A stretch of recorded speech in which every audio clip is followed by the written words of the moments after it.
today. I remember in 1988, 89, 90, when I was a small boy studying in class 6, 7 and 8 in St. Edmund's School in Shillong.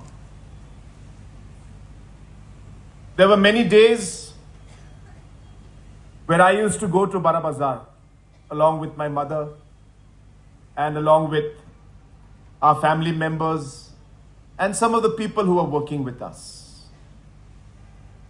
And you will not believe, but I was a regular visitor to Iewduh or to Bara Bazaar market in those times in 1988, 89 and 90.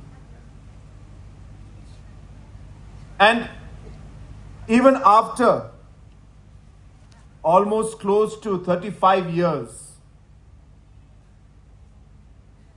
Iewduh has not changed. And there has been no major development that has taken place, which I strongly feel